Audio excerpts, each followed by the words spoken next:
Hi, everyone. I think it's okay without the mic. It's okay. So I'm Zeph. I think a lot of you know me. I'm coming with Lumos Debate. We're a program in Newton, Lexington, Acton, New York, and online. And we've been running for a long time, 7 years now. I was thinking I'd start a little bit by telling you a little bit about my story and my background. So I actually grew up in Newton South. I went to school there. I went to Brown Middle School, then Newton South. I was on the debate team at Newton South. And that's kind of where I discovered public speaking and communication. As a kid, I was very, very shy. I think, as you know, there's a lot of young Asian students that are very quiet, tend to not like being the center of attention. You know, when there's people who come to visit, and try to stay out of the way. I was very much like that.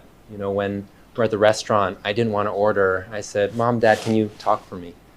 But actually with debate, my father was a debate coach in high school when he was a teacher. And he told me it's very important to do debate in high school. And I said, no way, Dad, I'm not going to do that. You know, that's what you did. And it was actually my friend who said, I'm going to do debate team. Do you want to come with me? And then I said, okay. But I didn't tell my dad about it. He found out later. But then he was very happy. And debate really changed my life, my career. I became so much of a more confident speaker. I think that's in this kind of setting where you're talking with many people, but also just in normal communication. When you're meeting somebody new, trying to make a good impression, or even a job interview, talking with somebody who can kind of help you in your career or somebody you're getting to know. This kind of confidence that comes from debate and public speaking, it's so powerful. Those parents who've seen debate and public speaking with their child, you can really tell the difference. Many of our parents come and they say, you know, it was just 2 weeks, 1 week, but it was so powerful to see how even at the dinner table, my child's more willing to speak up, more willing to talk about what they think and their feelings. So a little bit about me. I started Lumos at around 19 years old. Actually coming out of Newton South High School, I was a big proponent of the debate team, and I did it as a fundraiser at first, just to help support the debate team financially. And it went really, really well, and the parents asked us, can you create a company where you're able to offer this every year? And so from there, it just took off. It wasn't, you know, my dream at the time, we're going to have some big company with many thousand students. But it just kind of grew because parents understand how valuable these skills are. We really grew through word of mouth. Some parents saw the program, they told their friends, and it became a very popular program that way. As a debate competitor in high school, me and my partner, we won many major awards, tournaments like Harvard, Yale, and Columbia. We did well in the state and national level. And then also now with our students currently, we've had many students win awards at all these tournaments. We recently had a pair of students who won the national tournament. And it's very exciting to see because with our program, we get to watch kids transform from very shy, you know, middle schoolers. And then by the time they get to high school, college, they're so confident. And it's almost hard to recognize them, but you saw the whole transition. It's very rewarding. So I'll tell you a little bit about our program. We run school year and summer programs. And as Gloria's mentioned, we're very happy to be announcing this partnership to do a debate club here and really have a big presence in Weston. We have so many students that overlap between the academy, and the families are all interested in developing students and really building their skill set and developing them as people. So I think it's a really good partnership that we're doing. In terms of the skills we focus on, the first one I would say is leadership and critical thinking.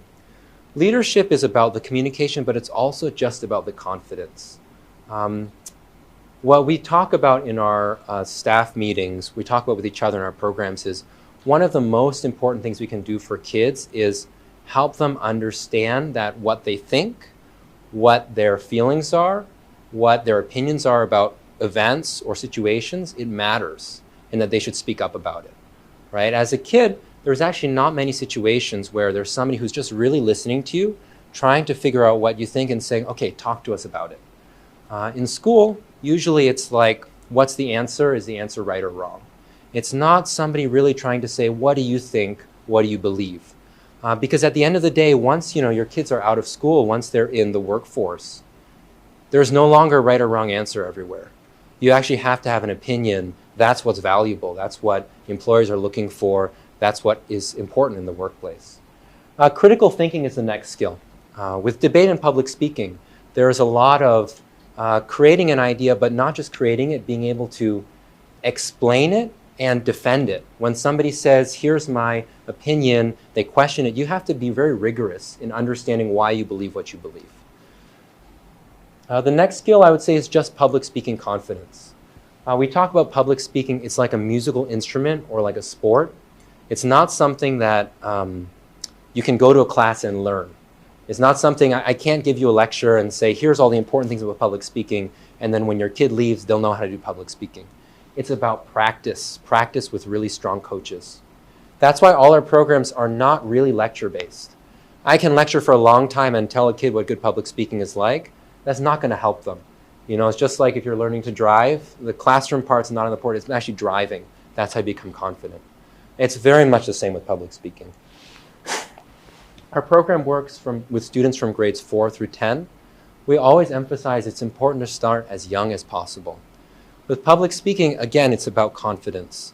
I think this is especially important for Asian families because especially in America, there's this big cultural difference. When you get to know some of the American culture and how they raise their kids, they're encouraging kids from a young age to order food for themselves, to talk to the doctor for themselves.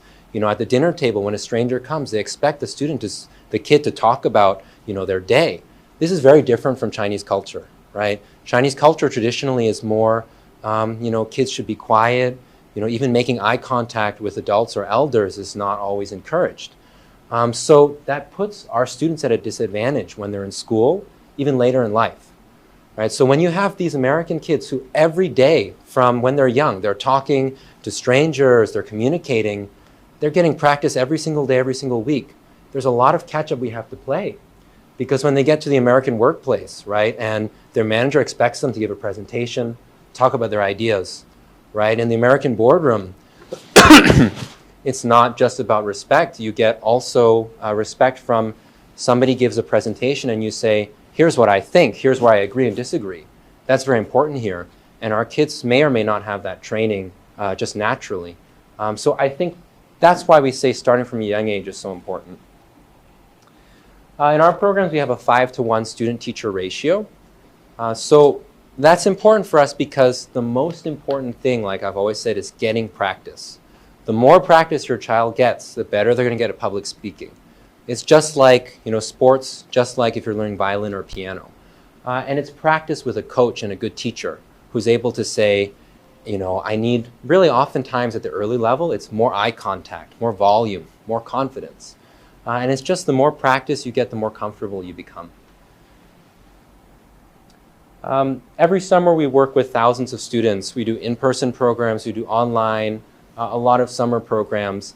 And again, the emphasis, like me and Gloria have talked about, is practice. Just like the art programs here, just like the music programs, the film programs, it's not something you can read a book and learn. It's about working with an expert, working closely, and really building up your experience. We had students that have won many awards that I've talked about.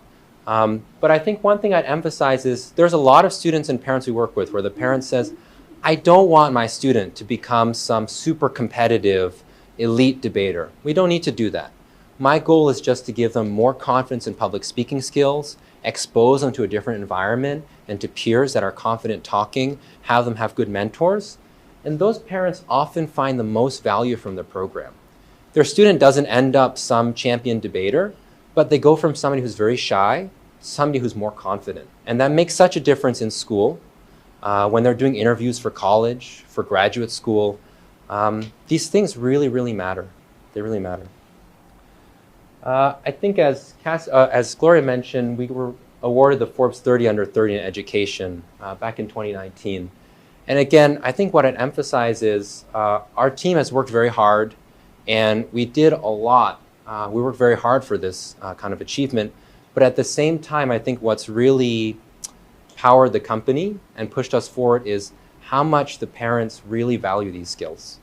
Because parents understand how important it is. You know, you see your kids who are quite shy sometimes. The teachers will talk to you about it. And it's so important to get these skills early because, you know, the later you wait, the harder it is to develop this kind of skill. Okay, so I'll talk a little bit about these 4 areas, which we've already discussed a bit. I think public speaking, the thing I'd emphasize again is it's not just speaking in front of a big crowd. It's meeting with the teacher to say, you know, here's the essay I'm writing, what do you think? Right? It's also just, you know, networking in a business sense. It's all of these interviews that your child's going to have to do throughout their career. And then critical thinking, again, it's not just coming up with an idea, but understanding it very deeply.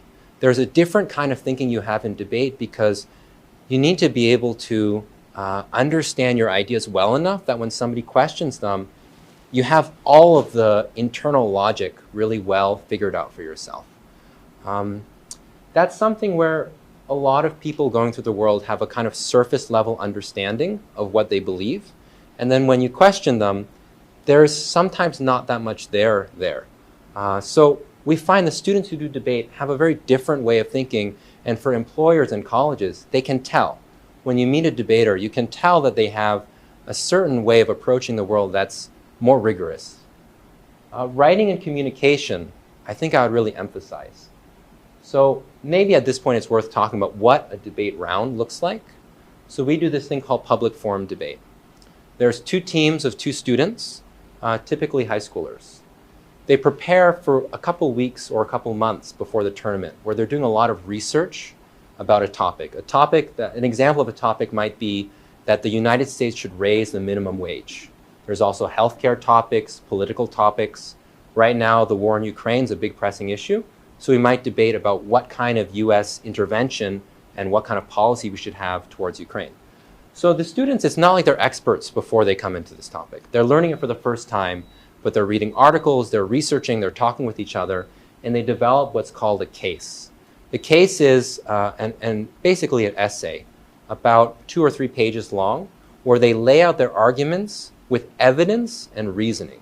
The evidence and reasoning is so important. It's not just what I think, but it's what I think based off the data. Again, once you get to the real world, people really are looking for reasoned out arguments, not just opinions. But these kind of writing and communication skills, I think parents don't appreciate enough. It's not just in school when you're writing essays. I think that's something parents understand. When debate students go into English and history class, the humanities, it's very, very easy for them because they're writing an essay like this every couple months. So when the teacher in English assigns an essay to talk about a book, many of the students who don't do debate feel unsure, unconfident the first time they're doing this. But for debate students, it's very easy. Especially for Asian students, this is very powerful, right? Because traditionally, Asian students do very well in STEM, but it's harder in the humanities. The students who do debate that are Asian, they find school quite easy because they have a strong STEM background, and then the humanities are quite easy as well.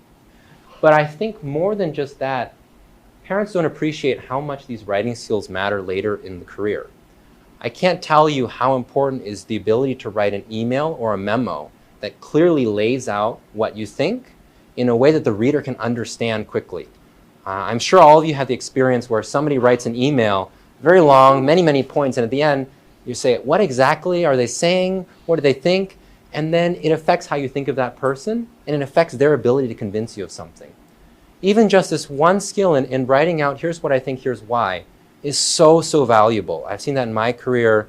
Many of the debaters have talked about that. You know, I have friends who are in finance, private equity, medicine, law. All of them really rely on these writing and communication skills that they got from debate. The last part is using evidence and research and integrating it. This is something debate trains from a very young age, which is if I have some opinion, let me find some sources, let me find some statistics that really can flesh that out and back that up. You know, we talk about pathos and logos of not just having the logic, but also having the evidence and also the emotional appeal. You have to have all 3. It cannot just be what you think. I'll just briefly talk about some of the research on academic results from debate. There's a lot of peer-reviewed research that finds debaters have higher SAT and ACT scores, both in English and math. Interestingly, the critical thinking skills from debate do end up bleeding into math, and just the rigor of understanding why. Debate trains you to ask not just what are the facts, but why is it like that? There's higher GPA and grades in addition, but I think one thing that surprises parents a lot is how much colleges and universities value debate.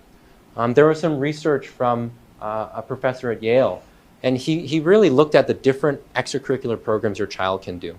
And he found that one of the most powerful ones is actually speech and debate. And I think I'll talk a little bit more about this. We talk about the Ivy Leagues and why they value debate so much. When parents think about college admissions, oftentimes they think in terms of, what are the colleges looking for? What kind of tricks, what kind of things can we do to optimize? But I think debate's very powerful because it's not actually a trick. The colleges value debate because they know that the skills that debate teaches are really important for their kids to succeed. I think one thing that surprises some parents we talk to is that when you're looking at college admissions, good grades really aren't enough. Many parents, especially from the Asian community, from the kind of immigrant education background, you think just focus on getting good grades, get a good GPA, get good SAT scores, and then your kid will be able to go to a really good school. They don't understand as much how important the extracurriculars are. I think this is something that the American families understand much better, that colleges are looking for really, really strong extracurriculars in addition to the grades. And you might think that, again, if your child is very smart and they work very hard, they're going to get into Harvard. But it's really not correct. At the top level, all of the students are smart and all of them work very, very hard. If you just think about it, every year there's 26,727 valedictorians. They're the best student in their entire school. They can't all go to the Ivy Leagues. And most of them won't go to the Ivy Leagues. So it's really not just about grades. Your child needs to stand out in some way, right? They can't just be some numbers. There has to be somebody at the admissions office who really believes in your child and what they do, their resume, their story. And one of the big things that colleges want is they want leadership and they want public speaking skills. They want that because they know those kids will succeed in the school classroom, but they also know that those are the students that are going to become leaders later in life. If you're Harvard, right, you're not just looking for the kids that will get a high GPA. You're looking for the kids that will become the CEO, that will become the president, that will become a politician, that will be a leader as a lawyer or a doctor or in finance. That's who you're looking for. And that's why they're looking for these skills.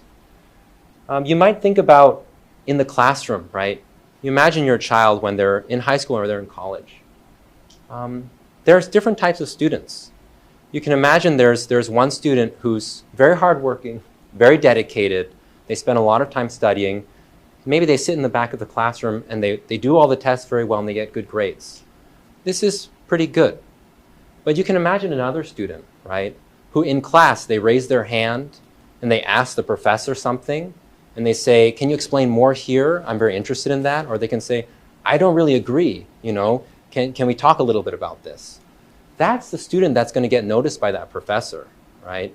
Later when they're looking for jobs and the professor's helping with networking, that's a student that the professor will remember. And they'll tell their friends, this kid is going places, pay attention to them.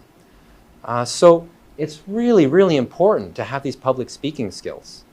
Again, I think similarly, especially for the Asian families, this kind of networking and building a reputation and getting to know a lot of the kind of important people in university, that's not so natural for our kids, right? They're used to just kind of keeping a head down, trying to get good grades. One thing, again, that's, I think, surprising to some parents is how important interviews are. Everyone talks about the undergrad interviews, right? But what's less understood is how important the interviews are for the graduate schools. When you're going to business school MBA program, the interview is such an important part of that process. It's the same thing for law school, even pre-med and med school, right? Why is it so important if I'm going to be a surgeon that I'm good at public speaking? It's because the person who decides whether to let you into the school is a human being, and they have 1,000 people with perfect grades and perfect resume, and if you're the one they like, you're the one they're going to let in. At the end of the day, all of these fields, it comes down to people and your relationships with them. So again, this public speaking is so important.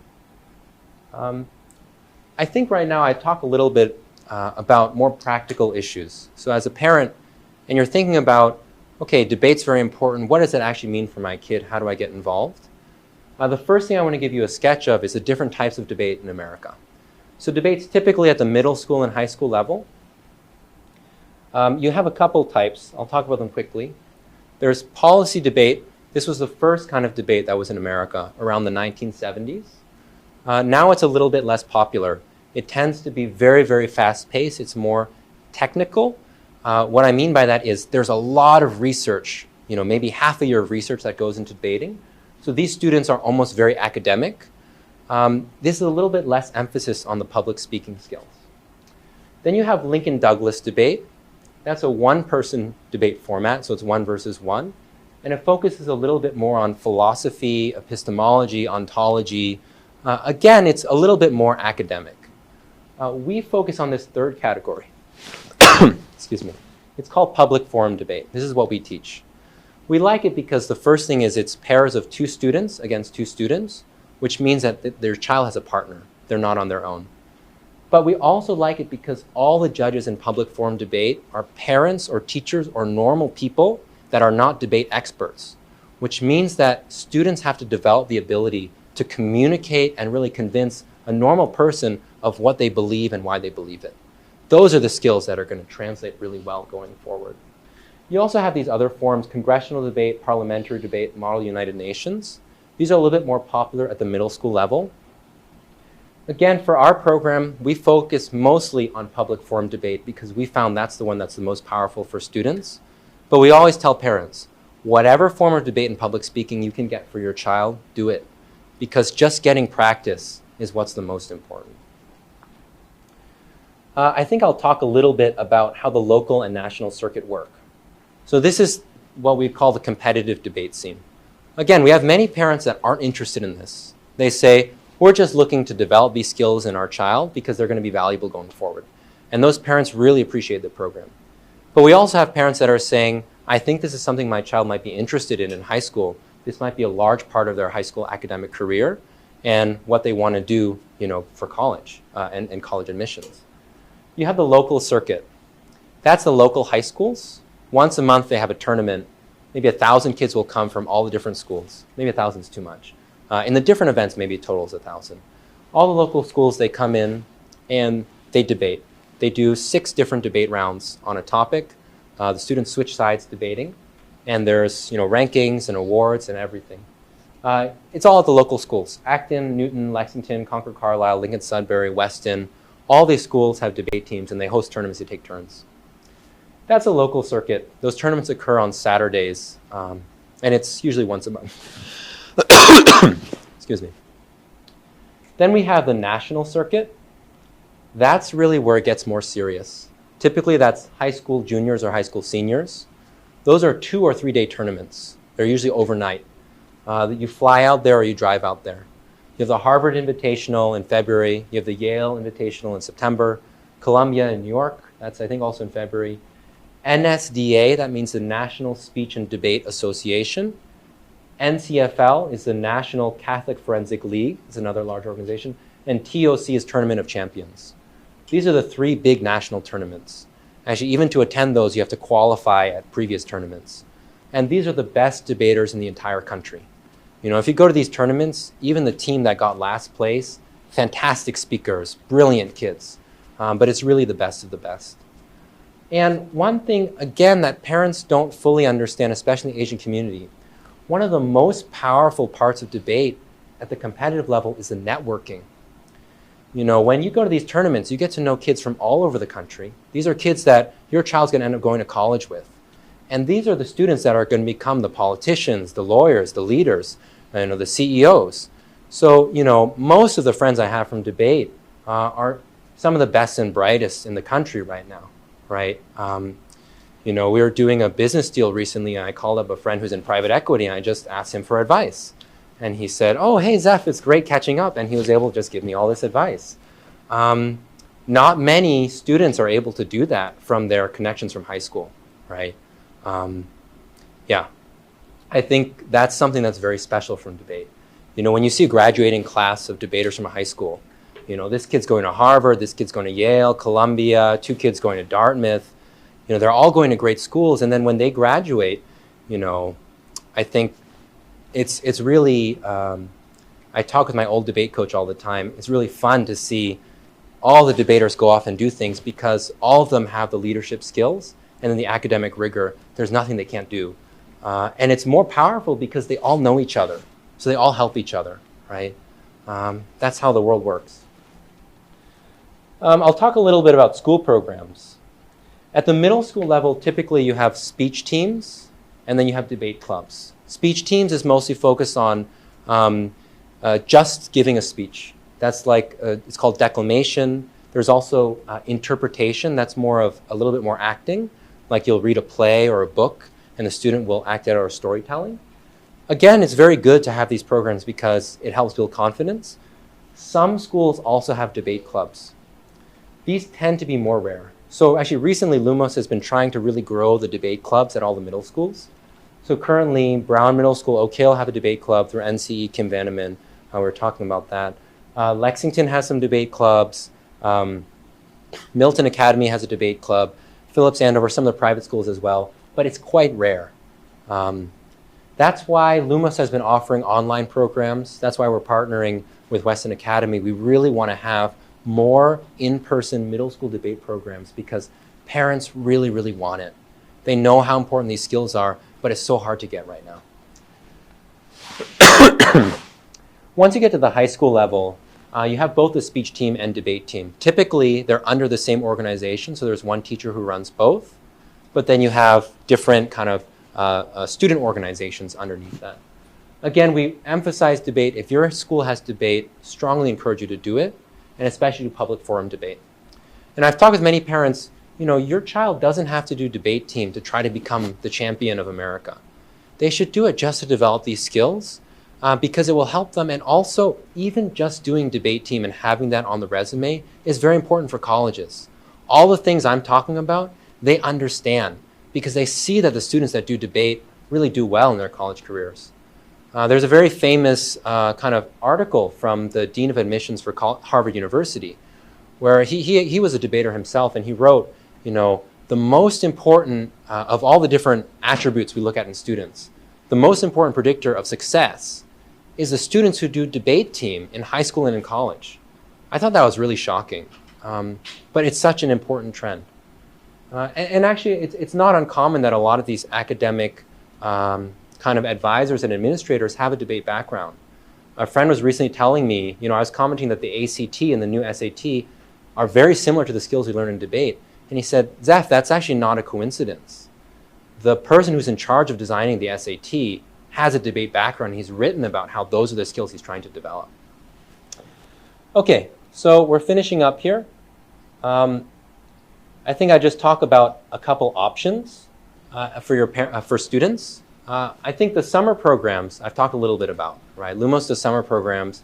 We're in Newton, Lexington, and Acton. We do local programs 1 week or 2 week. It's a day program, 8 to 4 p.m. It's kind of a full day, and the emphasis on making it fun and getting a lot of practice. Then we have the online debate team programs. That's an online program. But the third category, oh, I'm sorry. This is too recent because we just launched the debate club. The third category is these in-person middle school programs. So many parents have asked, how do we do debate team during the school year? Because our school doesn't have it. If your school doesn't have a debate team, if you're not lucky, it's very, very hard to get that in middle school because you can't just do it on your own. You need a structure. So that's what we're trying to do here. We're trying to build a community where we have students who come every single week. They go to tournaments. They go to local tournaments. They go to national tournaments. And they work with mentors and fellow students that are able to really develop these skills in a group. Because you can't do it on your own. Debate's one of those activities where you need peers. You need peers that are also motivated. Okay, I'll talk about a summary of key points. I think this is what I'd want you to leave with. The first is that debate provides these very key life skills: public speaking, leadership, communication. It's not just about talking in front of a crowd. It's about everything that your child is going to do and how people see them in their lives. The importance of debate for GPA and grades. Most of the skills transfer over very seamlessly. And then the last thing is that this is so important for Ivy League admissions, right? It's not just having the competitive success, but even just having debate team on the resume, having those skills. Colleges value that. It's not some trick. It's because they know those students succeed when they go to college. Okay, that's it for now. Thank you so much. I have time for questions, I think. Hopefully we didn't start too late. And I'll get some water first because of my voice. Yeah. Thank you.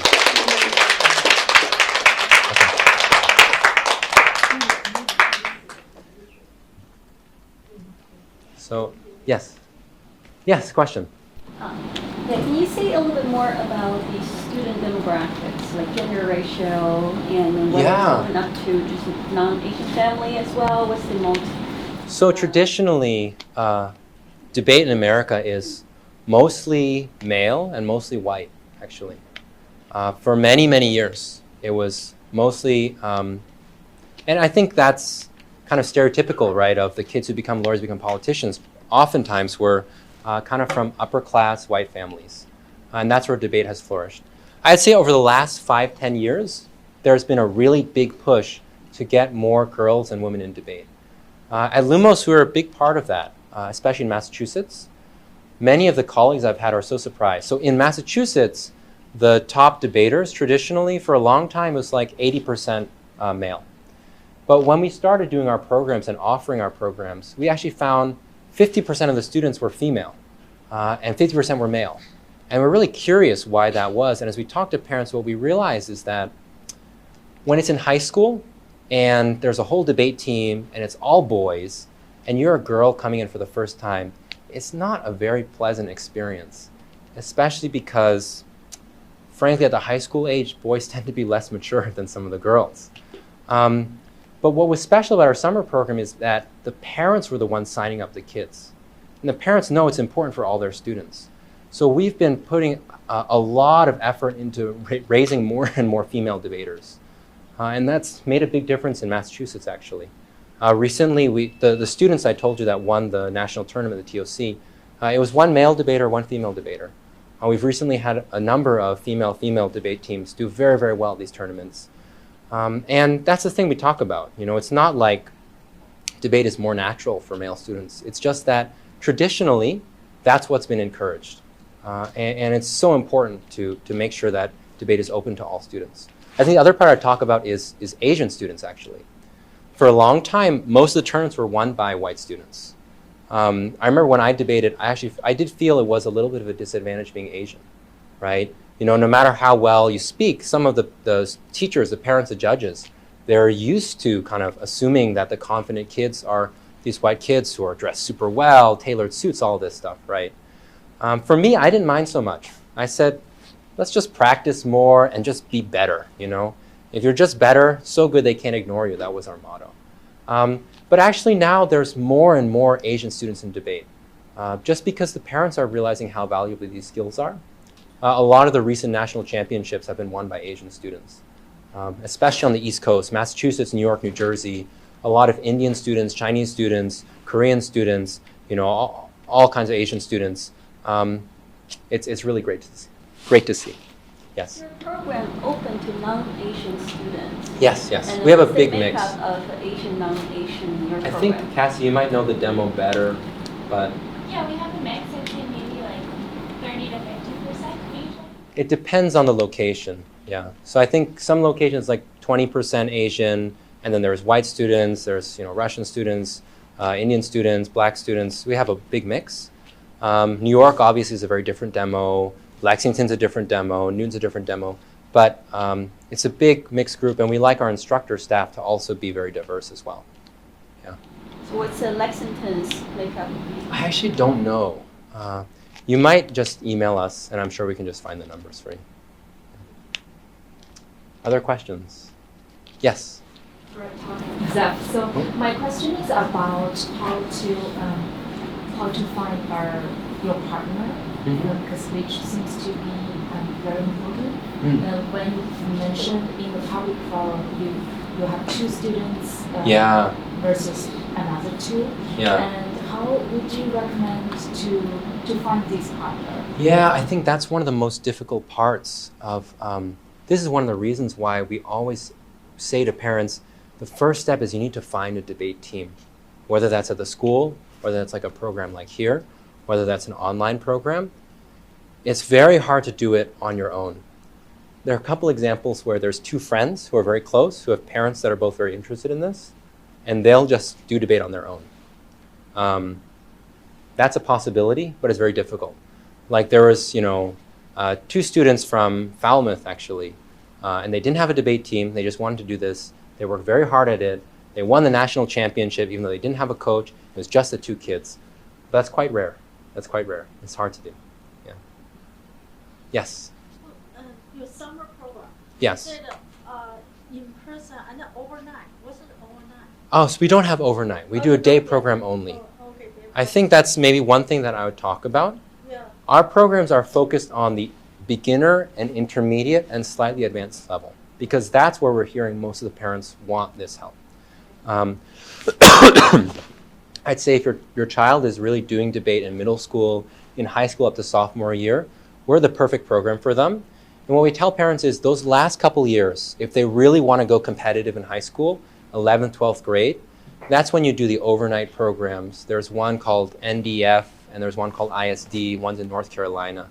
Those are typically very, very expensive, maybe $3,000, something like that. It's an overnight program. It's very intensive, 9 a.m. to 9 p.m. They're just working and practicing. But that's why we say that's not for, beginner intermediate students. That's really at the end when they're very, very serious about it. So we do a day program.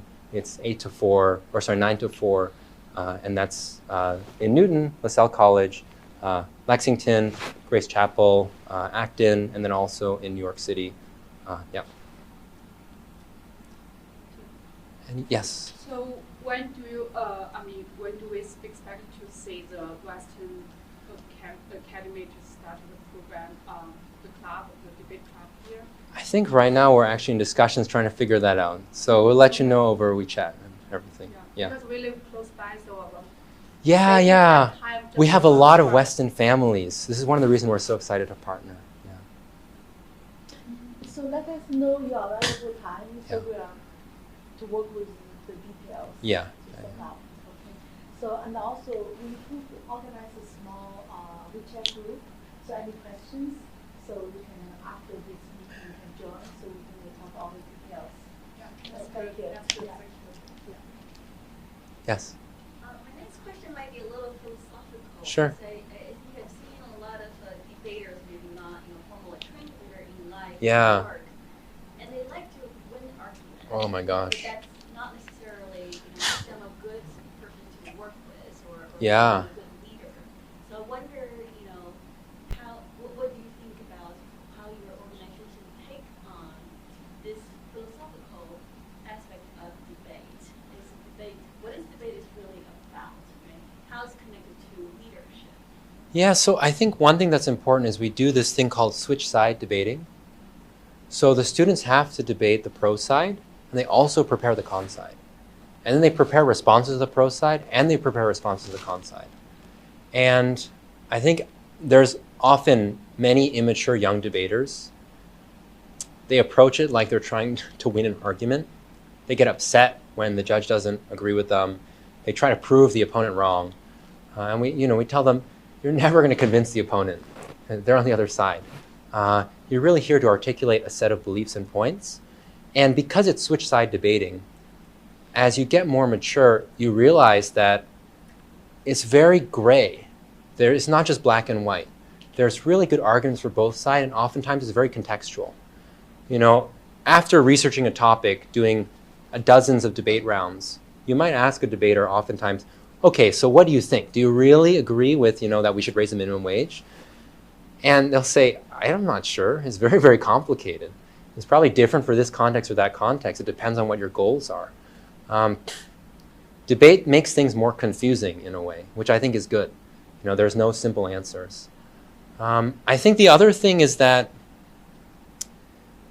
one thing that debaters have the ability to do is, if they have some kind of, they have some position, they can just make a list of reasons out of nowhere. It's a very double-edged skill. Especially teenagers that do debate can be very annoying. Shut down other people very quickly. Yeah. Being very annoying. And I remember when I was in high school, one time my mother, she told me this and it really stuck with me. She said, just because you can prove me wrong, it doesn't mean you're correct. I think that was, that's very true, right? Debate's a skill. And there also needs to be this component of maturity to figure out how you want to use it, right?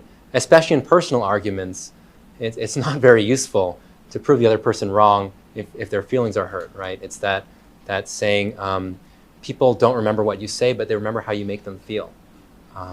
So that always has to come hand in hand. And I'll tell you, there are some students who are debaters that are incredibly annoying. My observation is that they were annoying before they joined debate, and it kind of attracted that kind of kid. But then the other side, there's a lot of students that find it's a way to mature, and they really understand that, there's maybe some skepticism. Just because somebody can sound really good, I can sound really good too. But what do they really believe? What do the facts really say? It's a really strong way of thinking where the kids who do debate become very mature about themselves, about the world, about other people, and yeah, it's a strong set of skills if it's handled well, right? As you know. Yeah. I think there should be a line, right? I mean, when you're a debater, you are just, on the public debate, your goal is different from as you absolutely life, right? Because have a line. Absolutely. So that you don't be that kind of annoying person, right? Yeah. And I think, we talk to our students in debate, one of the most important things is actually listening. It's not actually what you say, it's how the judge feels about what you say. It's watching their body language, what they agree with, what they don't agree with. So many young debaters, they come out of a debate round and they say, oh, we crushed the other team, we did so good. And then later they found out they lost. And they go, oh, the judge is crazy. And you watch them, and the whole time the judge is shaking their head, they're falling asleep, and I'm like, how do they think they won? But they're not good at listening yet, right? I think debate teaches that humility. It's not about what I'm saying, it's about how the audience receives it. If I say 25 smart things and the judge didn't hear any of them, I'm going to lose, no matter how smart I sound. So it's tricky, yeah. Any other questions? Yes. Do you have statistics that how behind the Asian or Chinese students are? I think that's really interesting. I haven't looked into it. I'm guessing there's probably research that you might want to take a look at, right? I think just anecdotally, right? My research is that every Asian parent I've met talks about how their kids is quiet. It's something that they really care about. It's just such a difference we see in our kids when they come into our program. So many shy kids who hate making eye contact, who are scared to speak up, who are used to in the classroom just being in the back. And our program's very different because it's not a lecture, it's not like 20 kids sitting here, we're gonna sit in a circle and what do you have to say? That's a shock for a lot of kids. It takes time to adjust. Yeah, question in the back? Yeah, I have a question. Since it's a fact that how racism towards Asian is extremely normalized in this country. Yeah. I was wondering how we use the power of debating to relate to how there are barely any people stand up when they are treated unfairly in the society when it comes to racism towards Asian. Yeah, I think this is also kind of a broader cultural issue, right? Where traditionally Asian community, we tend not to be politically engaged, right? It's more keep to our own, mind our own business, right? And if you look at Chinatown and the way they've built a highway straight through it, right? It's because we didn't have so much political engagement. I think that's changing now, right? With Michelle Wu and a lot of Asian leaders. But that takes time, right? I think a lot of our students find that there's an ability to speak up, but I don't think it happens overnight, right? Because we train kids now to speak up, and then those kids go to college, and then they're going to have jobs, and then maybe 20, 30 years down the line, they're going to be leaders in society. But that'll take a lot of time. But that's okay, you know. They can speak up now from where they are. Yeah. Yes? Zeph, can you speak to maybe the analogy of debate with competitive sports? Like in terms of practice, in terms of the kind of level of intensity? Yeah, I guess I would say I could talk a little bit about the top level, right? At this top level of debate, it's really like almost doing championship, you know, soccer or track or something like that. The kids are working 1 hour a day sometimes, doing research, practicing. They're very serious about it. They might do a tournament every couple of weeks where they're traveling. And it's fairly intense. You know, when you go to a debate tournament, you know, you might wake up at 7 a.m. to go to the tournament, you know, the school where it's held, you know, and then, you know, the day doesn't end till 9 p.m. There's 4 debate rounds. Between the rounds, you're practicing, you're preparing. Sometimes you're chatting with the kids from the other schools, which again is very important. And I think it's the kids that come out of this. One thing that parents are always surprised by is how mature they are. You see these high schoolers, and they're totally comfortable talking about foreign policy, tax policy, public relations, foreign relations, economic issues. It's really impressive. I think, Cassie, we've talked about over the summer, the debate topic is around Turkey and what's the relation between Turkey and Russia and Ukraine.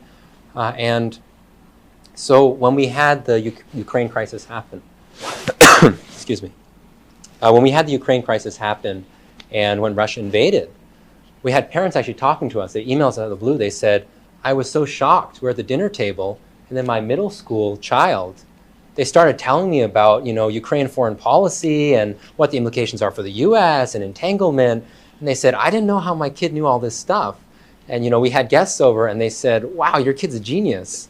And the kid's like, oh, how do you not know this? All my friends know this. You know, it's really amazing because the kids are just talking about this stuff all the time. They think it's normal. And then, you know, you see them giving a speech and you're like, wow, you know, and it's from all this practice. Yeah. I think maybe we can pause there for now. I think there's some time for refreshments and tea. I'm happy to talk with folks. Cassie, my business partner, she's a leader on our education side, runs all our summer programs. She's also here to talk with, and then Tammy as well, who's one of our parents who helps with the marketing. Yeah. Thank you so much. I really appreciate all your time, and it's great to meet you. Yes. I think every good success source from very good start. Today we are very lucky. Richard is a leader in Boston education. He's the coach for that. He's here. I would very much appreciate if Richard will come to share with us how, as a father, as a coach, to bring son to this level. Because I think today it's not only about debate, and it's all about entrepreneurship, as a successful fatherhood, and as a teacher, as a coach. Let's welcome, join together, Richard, so you give us a small talk, and also please stay, and maybe we can have more questions about the fatherhood and motherhood as a teacher, as a coach. Right. Thank you. You have some prepared remarks? I wasn't expecting. And I don't know how much Zeph wants me to speak about his upbringing. I know, it was a very brief talk, and everyone's really refreshed. There's a lot of energy. Let's do another talk. I'll just say in terms of debate. So some of you know, I'm the principal of the Josiah Quincy Upper School in Boston. It's a Boston public school. It's right in Chinatown. It's in the Lincoln School building now, but if you're in Chinatown, Tufts Medical Center, Washington Street, right near the Pike, if you're driving down the Pike, you see this new building that's coming up, this big, huge building. So that's going to be my future school building. It's going to be complete in 1 more year. And that's a $237 million project. Actually, I didn't know about this. Me and my sister, comes sometime to visit, and he said, "Oh, I'm in new school." I was like, "Oh, cool, good job, Dad." And then I'm reading the newspaper, and it says, "Oh, Richard Chang." It says, "First school in Boston in 20 years, most expensive school in Boston." And then I texted, and I said, "What happened? How did you get this done?" Right in Chinatown, for Asian students and the Black students in the community. I said, "Wow, this isn't Boston Latin. This isn't some, this is right here in our And then he said, "I'll tell you the story later, of how that happened." But, yeah. Well, it's interesting. Again, I didn't expect to be invited to speak, but just even thinking about the building, as I've said, the stereotype of Asians and Asian leaders is, pay your dues, okay? Just be quiet, pay your dues, do your job, and then you'll get rewarded later, okay, by being compliant.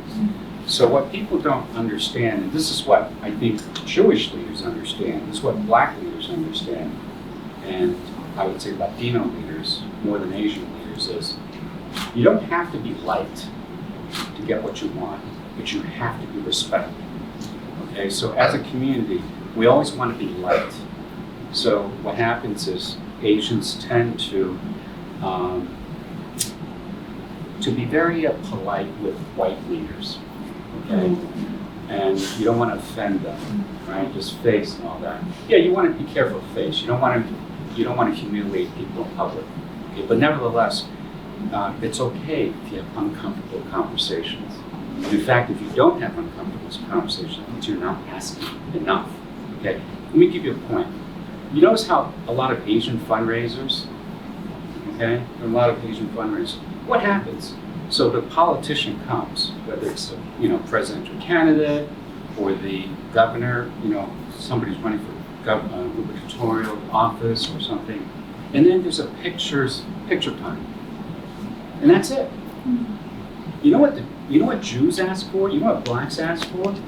They say, for this money, I want you to see you appoint a Black person, someone who's a Black leader or something to this cabinet post or to the Supreme Court. Do you notice that Supreme Court? So it used to be all white males, right? Then you got Sandra Day Thomas, you got a female. Actually, you got a Jew, Felix Frankfurter, back in the 60s. You have then Black, right? And then Clarence Thomas. And then you have Latino. Notice who's missing. Asians. Not a single Asian. Now, don't tell me there aren't, Asians like qualified lawyers and judges graduating from Harvard, Stanford. Tons. None they're getting appointed. You know why? There's no political leadership. Because all those fundraisers, they don't ask for anything. They don't ask for anything. Amazing. You give all that money. You're not asking for anything. And why is that? Well, because it requires, it's an uncomfortable conversation. It's uncomfortable. So let me tell you how, you think about $237 million. There's 130 Boston public schools, right? Literally, elementary, middle, high school. 137 schools, 135. Why do they feel uncomfortable to ask? Well, let me ask. When was the last time you asked something that you wanted of, let's say, your boss? Okay? Last Thursday. Okay, good. Good for you. But, for instance, even Asians ask me for a raise. Right? Like, I don't think, whatever it is, but just uncomfortable conversations. There's also, I think, a cultural difference in how business is done here. Yeah. Right? Where American society tends to be a little bit more sharp-elbowed, right? I think if you've read Outliers from Gladwell, there's this famous story where there's a Korean, still Asian culture, a Korean aircraft that crashed, and they're doing the, black box assessment of what happened. And they're going to an American airport, and they called and they said, "Hello, can we land, please?" And then the airport said, "Oh, we're busy. Can you circle for a bit?"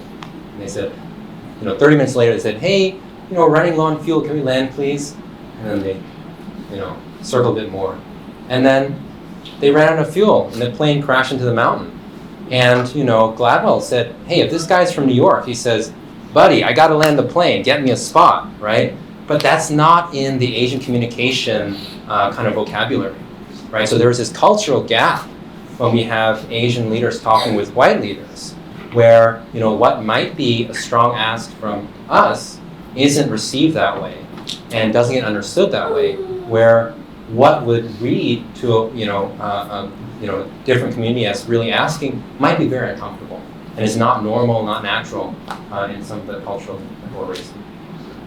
I'm just starting to make a connection. I was a teacher for 6 years before I was appointed as the headmaster of the school.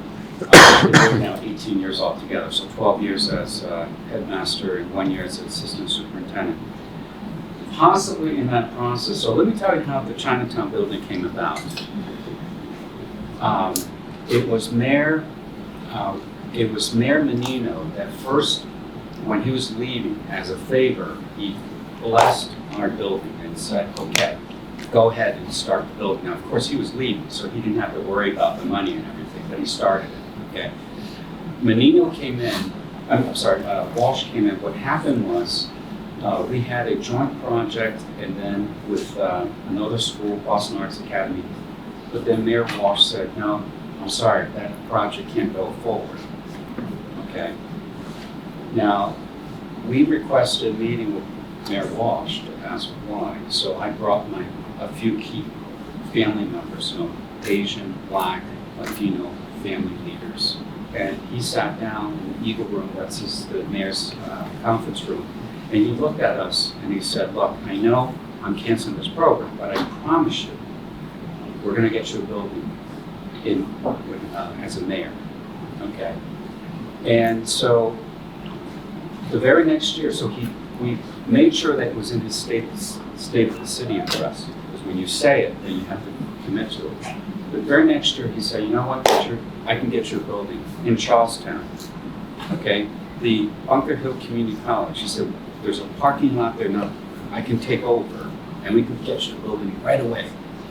Okay, of course, my jaw dropped. I'm thinking, moving a school to Charlestown, right? By the way, the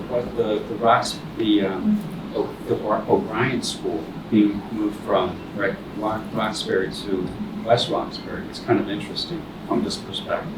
So I politely said to Mayor Walsh, I said, you're the mayor. You have every right to do it any way you want to. But I say, if you move the building or the school from Chinatown to Charlestown, people are going to think I just sold out the community. That to get a new building, I've abandoned ship, right? I said, Mayor, I would not even be able to walk through Chinatown anymore and face the community if we lose the school under my watch. To be honest, I would have to resign. I tell you, I was really scared. I had to think how I might not have a job the next day, right? And then, what he said? He said, oh, headmaster, I'm sorry. That's not what I meant. I didn't realize the connection. So he said, no, we're going to make sure you stay in Chinatown, okay? And then, so he was on board. But then, when we got to the state, the project is 40% funded by the state, the Massachusetts School Building Authority. There were some white board members on the MSBA, okay? They basically were insinuating, they said, this is the most expensive project per square foot we've ever dealt with. They say it's like nearly $200 million. It went up even more, 37 million recently, but it's $200 million for 650 kids. If you work that out, that's very, very expensive. And then they started to, there's one board member, conservative leaning, Eagle Forum, anyway, they're a Frontier Institute, very, very conservative leaning. He said, fiscally, this doesn't make sense, okay? You know what I had to do? It's what Zeph said. It got me so upset.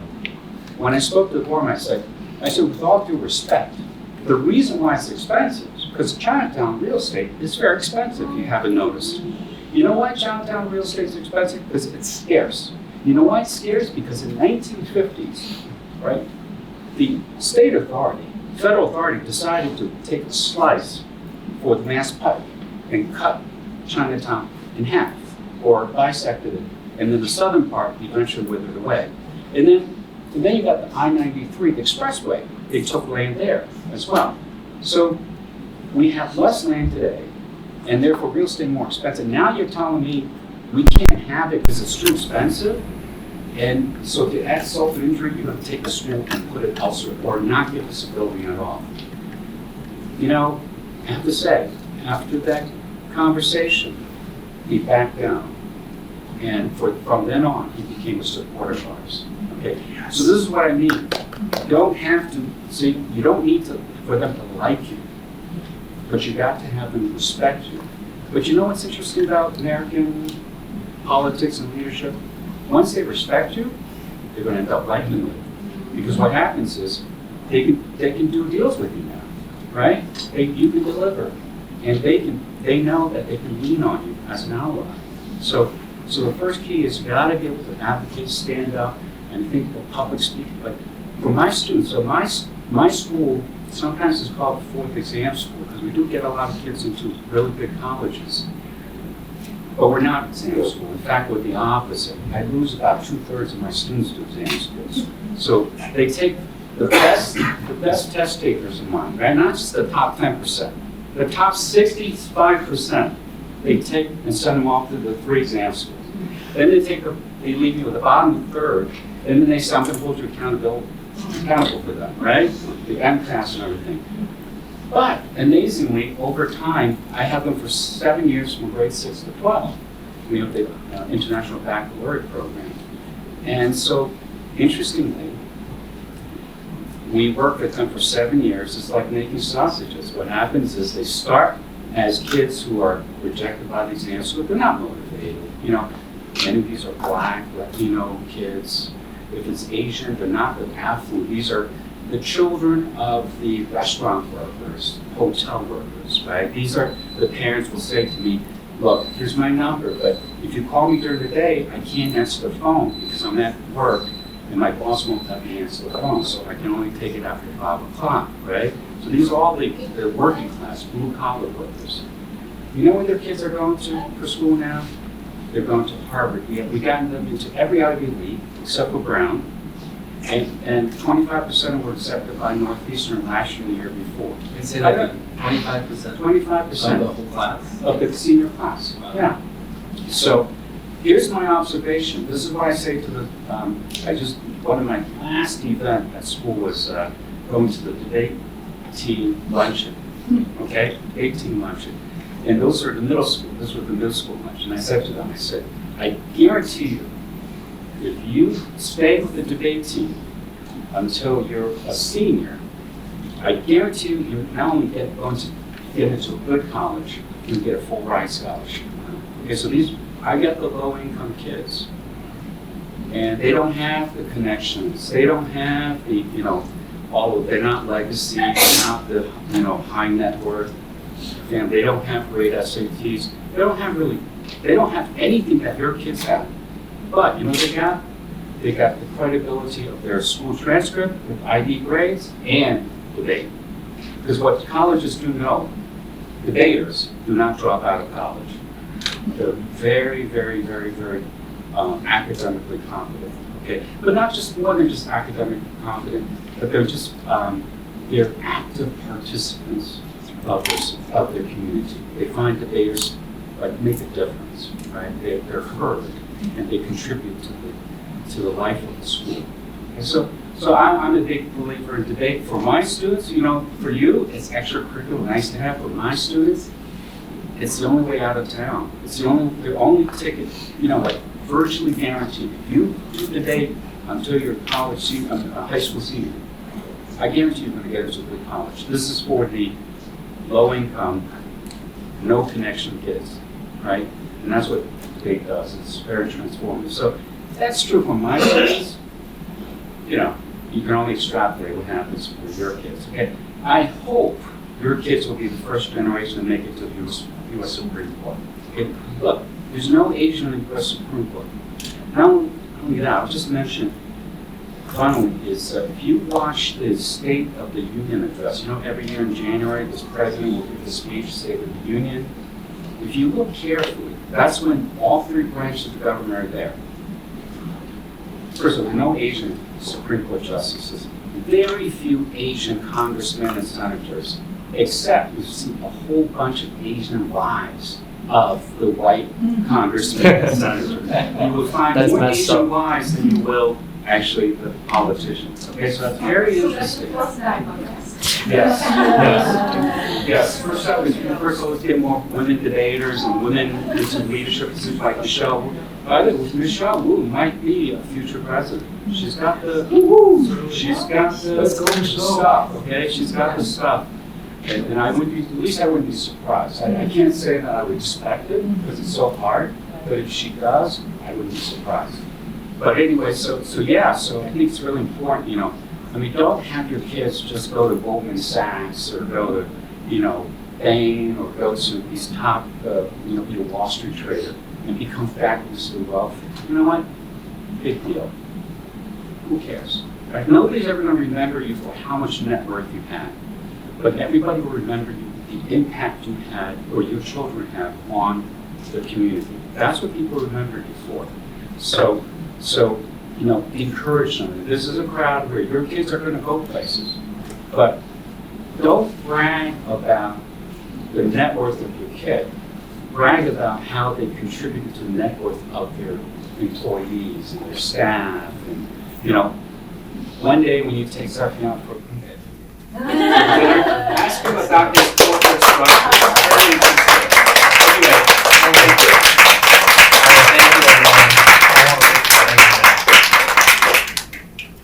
Yeah, I would just say unprepared remarks from my father. You can see there's a lot of, I think as a parent, a big part of it is setting an example.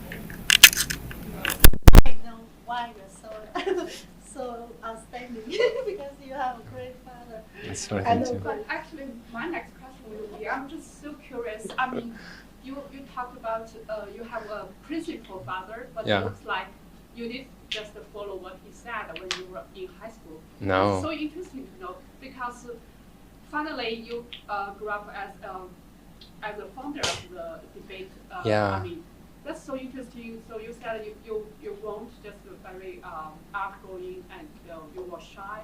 Very I'm shy. Really curious to know how did the debate actually just transform you from a shy boy into those kind of We should talk about this more after, so we'll end after this, but I'll just briefly say debate's powerful because kids like it. It's fun. They like arguing. So, they're just trying to win a debate round and then 3 years later they realize that they're very comfortable speaking in front of strangers. That's why it's so magical. Yeah, if I can just take the liberty to add, the reason why I talked about the comparison of competitive sports, you know what sports does for young people? You know why white Americans are so into sports? If you look at the correlation between CEOs of Fortune 500 companies, is almost like 90% correlation. They're former varsity, like football jocks. It's amazing how football jocks, they end up in the boardrooms. They're the ones who actually become very successful in the business community. Because I think inherent in the sports is that team identity gives a lot of, it really builds your self-esteem. Because you're not just, you say, I belong to this team. Like I'm part of the Navy SEAL, or it's a very distinctive identity. Would it be discipline? Yes, I think all of that, the discipline, the team sport, the team working together. It's not about you being successful, but you have to make the people around you successful, right? Especially if you're a leader, how do you bring out the best in everybody? All of that stuff is very intangible. I think that happens in debate. Actually, even though they're pairs of two, but when the school travels together, it's a team of 50, 60 kids.